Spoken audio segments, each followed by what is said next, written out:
mengumpulkan perbuatan baik disebut dengan amal saleh. Ini poinnya.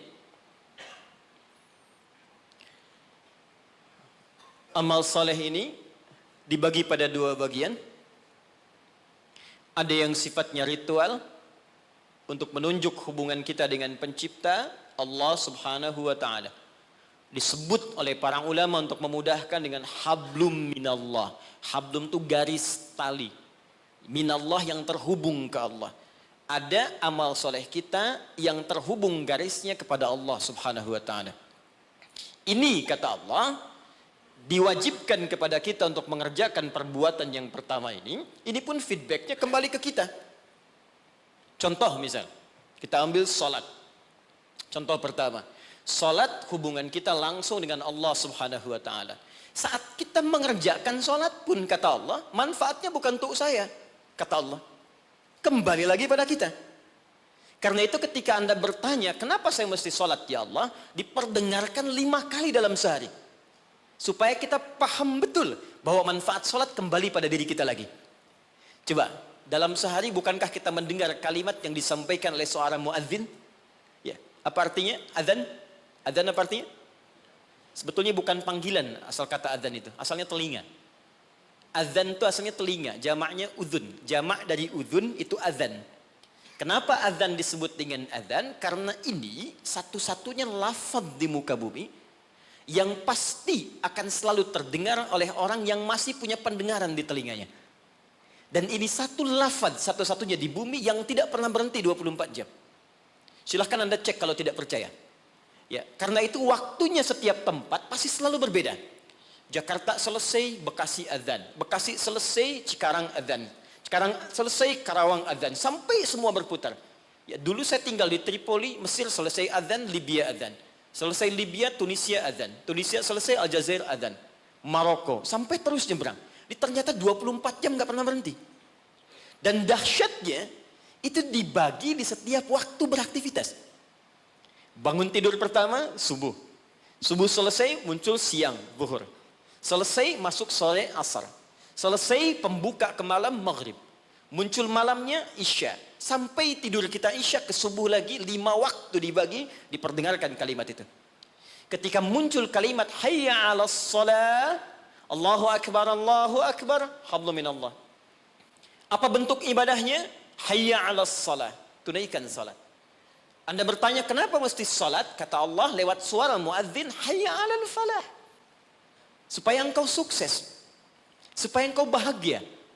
Jadi falah itu bukan sekedar bahagia. Saya pernah terangkan di sini, kalau Anda buka kamus bahasa Arab Inggris, maka falah itu diterjemahkan dengan success and happiness.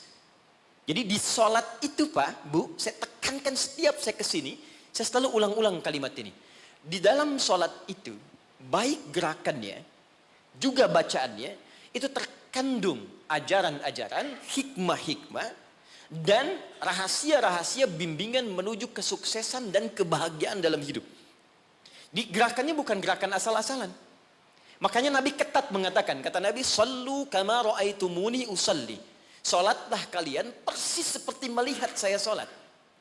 Ada seorang bernama Khalid bin Rafi Az-Zuraiqi. Kisah ini ada di hadis Muslim, nomor hadis 319. Ya, riwayat sahabat Abu Hurairah radhiyallahu taala anhu. Ini ada seorang bernama Khalid bin Rafi Az-Zuraiqi di zaman Nabi. Datang ke masjid, salat di samping Nabi. Wan nabiyyu fi nahiyatin ukhra minal masjid. Jadi Nabi sedang duduk di sisi lain, dia salat kurang lebih di sinilah. Begitu selesai salat, sallama yaminan wa samala, dia salam ke kanan dan ke kiri, thumma atan nabiyya sallallahu alaihi wasallam. Lalu dia mendatangi Nabi sallallahu alaihi wasallam, fa sallama ilaihi. Dia mengatakan, "Assalamu alayka ya Rasulullah." Apa jawab Nabi? Perhatikan kalimatnya. Wa alaikassalam wa rahmatullah, irji' salli fa innaka lam tusalli. Kata Nabi, wa alaikassalam wa rahmatullah, kamu salat lagi karena engkau belum salat. Padahal orang ini sudah salat dari takbir sampai selesai salam. Lalu dia mengulang salatnya sampai 3 kali. Jadi sekali selesai datang Nabi minta salat lagi. 2 kali selesai datang kata Nabi ulangi lagi. Sampai yang ketiga dia katakan, ya Rasulullah ma uhsinu ghairah. Ya Rasulullah, saya nggak bisa lebih bagus dari apa yang saya kerjakan tadi. Sampai sini kemampuan saya. Alimni, tolong ajarkan saya bagaimana sholat yang benar. Jadi kalau sekedar sholat saja dibuka dengan takbir, ditutup dengan salam dan dianggap benar, mustahil Nabi akan seketat seperti menyampaikan tadi. Kata para ulama, kalau ada ibadah diminta ketat menunaikannya, pasti ada hikmah besar yang ada di belakang atau di balik ibadah yang dikerjakan itu. Lalu diajarkan oleh Nabi bahkan dari mulai wudu, teman-teman. Kata Nabi, asbighul wudu. Kata para ulama, ini menunjukkan orang ini bukan cuma dari berdirinya yang keliru, dari wudunya pun ada yang salah. Jadi kalau orang dari wudunya sudah keliru, cepat-cepat, asal basuh, asal usap, ini pasti akan berdampak pada keliru sholatnya. Tapi pertanyaannya, ada apa di balik sholat itu? Yang dahsyat, bahkan dari berdiri ini saja, kalau dipelajari dengan benar, itu ada bekal manajemen kehidupan yang sangat dahsyat. Dipraktekkan Abdurrahman bin Auf, hanya hikmah berdiri begini, 3 bulan jadi orang paling kaya nomor 3 di Madinah. Dan setahun jadi orang paling kaya nomor 1 di Madinah, yang kapaknya saja bahkan terbuat dari emas. Jadi bukan main-main.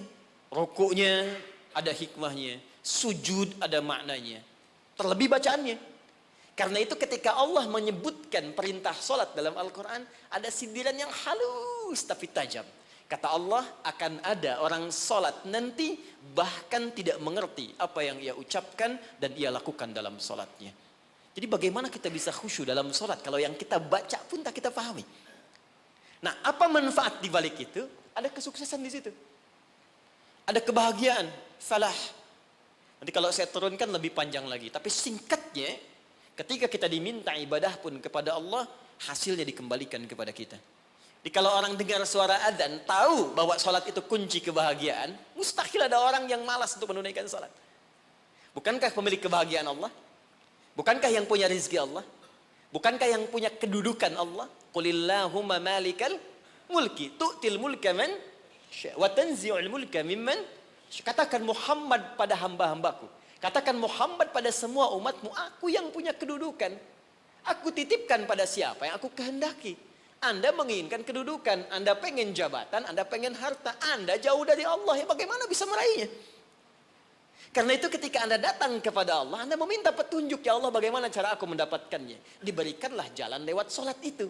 Makanya dalam sholat ada bacaan membimbing bagaimana dapat rizki yang benar. Warzuqni.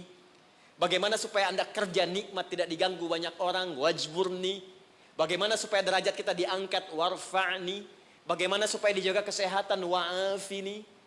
Bagaimana supaya mendapatkan kasih sayang dari teman-teman yang sekarang sedang kita bekerja. Karena boleh jadi Anda kerja, bagi Anda nikmat, bagi orang belum tentu. Karena itu nanti di fikih Quran, di manajemen bisnis dalam fikih Al-Quran, ada pernyataan begini. Ketika Anda sedang mengerjakan sesuatu yang besar, maka boleh jadi di sekeliling Anda pun mengincar hal yang sama yang sedang Anda kerjakan. Dan persaingan itu akan begitu ketat. Turunlah kemudian turunan-turunan yang ada di sekitaran itu. Siapa yang bisa menghentikan sifat iri hati di sekitaran teman-teman yang menginginkan proyek yang sama? Siapa yang bisa menghentikan hal-hal yang buruk yang mungkin menimpa ketika Anda mendapatkan tender yang sedang Anda kerjakan? Jika Anda tidak datang kepada yang punya kuasa lebih dari yang lainnya, maka bagaimana itu bisa dihentikan dalam pekerjaan Anda? Ini fungsinya sholat. 1.